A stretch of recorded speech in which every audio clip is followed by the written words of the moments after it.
Seetharama serial. ರುದ್ರಪ್ರತಾಪನ ಜೊತೆ ಮಾತಾಡ್ತಾ ಇದ್ದಾಳೆ ಭಾರ್ಗವಿ. ರಾಮ್ಗೆ ತಿಳಿಯುತ್ತಾ ಎಲ್ಲ ಸತ್ಯ.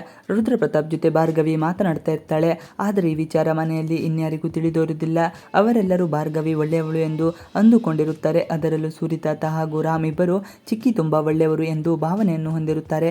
ಆದರೆ ಅವಳು ಇವರಿಗೆ ಕೆಟ್ಟದನ್ನೇ ಮಾಡುತ್ತಾ ಇರುತ್ತಾಳೆ. ಹೇಗಾದರೂ ಮಾಡಿ ಮದುವೆ ನಿಲ್ಲಿಸಬೇಕು ಆಲೋಚನೆ ಮಾಡ್ತಾ ಇರ್ತಾಳೆ.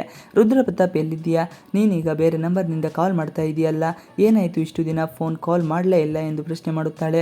ಆಗ ಅವನು ನಿಮ್ಮ ಎಲ್ಲ ಮಗ ಮಾಡಿರೋದು, ಅವನಿಂದಾಗಿ ನನಗೆ ಉಳಿದುಕೊಳ್ಳೋಕೆ ಜಾಗ ಕೂಡ ಇಲ್ಲ ಎಂದು ಹೇಳ್ತಾನೆ. ಆಗ ಭಾರ್ಗವಿ ನಾನು ಹೇಳಿದ ಕೆಲಸ ಆಯ್ತಾ ಅಂತಾಳೆ. ಇಲ್ಲ ಎಂದು ಅವನು ಹೇಳ್ತಾನೆ. ನೀವು ಹೇಳಿದ ಕೆಲಸನ ಮಾಡ್ತೀನಿ, ಅದು ಕೂಡ ತುಂಬ ಸುಲಭವಾಗಿ. ಮೊದಲು ನೀವು ನನ್ನ ಕೆಲಸ ಮಾಡಿಕೊಡಿ ಎಂದು ಕೇಳುತ್ತಾನೆ.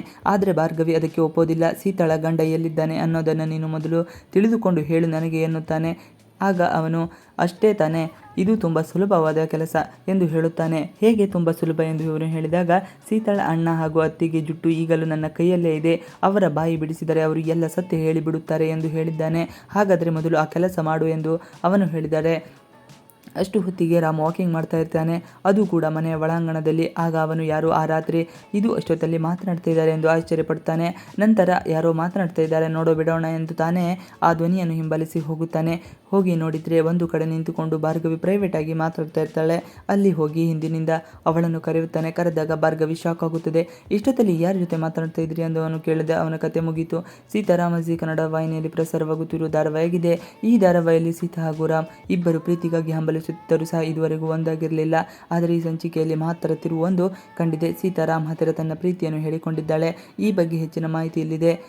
ಹಿಂದಿನ ಸಂಚಿಕೆಯಲ್ಲಿ ಸಿಹಿ ಸೂರಿತಾತನಿಗೆ ಕಾಲ್ ಮಾಡಿದ್ದಾಳೆ. ನನ್ನ ಅಮ್ಮ ಯಾಕೆ ಅಳ್ತಾ ಇದ್ದಾರೆ ಅಂತ ಅವರನ್ನು ಪ್ರಶ್ನೆ ಮಾಡಿದ್ದಾಳೆ. ತಾತ ನೋಡಿ, ನನಗೆ ನೀವು ಅಂದರೆ ಇಷ್ಟ, ಆದರೆ ನಿಮಗೆ ನಾನಂದರೆ ಇಷ್ಟ ಇಲ್ಲ ಅಂತ ನನಗೆ ಗೊತ್ತು. ಅವತ್ತು ನಮ್ಮ ಮನೆಗೆ ಬಂದಾಗ ನನ್ನ ಒಂಟಿಯಾಗಿ ಬಿಟ್ಟು ಹೋಗಿದ್ದೀರಾ. ನಿಮಗೆ ಸೀತಮ್ಮ ಮಾತ್ರ ಬೇಕಾ ಎಂದು ಕೇಳ್ತಾಳೆ. ಇವಿಷ್ಟು ಇವತ್ತಿನ ವಿಡಿಯೋ. ಈ ವಿಡಿಯೋ ಇಷ್ಟ ಆದರೆ please like share and subscribe ಮಾಡಿ. ನೀವು ನಮ್ಮ ಯೂಟ್ಯೂಬ್ ಚಾನಲ್ಗೆ ಸಬ್ಸ್ಕ್ರೈಬ್ ಆಗಿಲ್ಲ ಅಂದರೆ ಬೇಗ ಸಬ್ಸ್ಕ್ರೈಬ್ ಮಾಡ್ಕೊಳ್ಳಿ. ನಾವು ಹಾಕುವಂಥ ಎಲ್ಲ ವಿಡಿಯೋಗಳು ನಿಮಗೆ ನೋಟಿಫಿಕೇಶನ್ ಮುಖಾಂತರ ದೊರೆಯುತ್ತದೆ. Thanks for watching video. Please like share and subscribe our channel for more videos. Thanks for watching video. Please like share and subscribe our channel.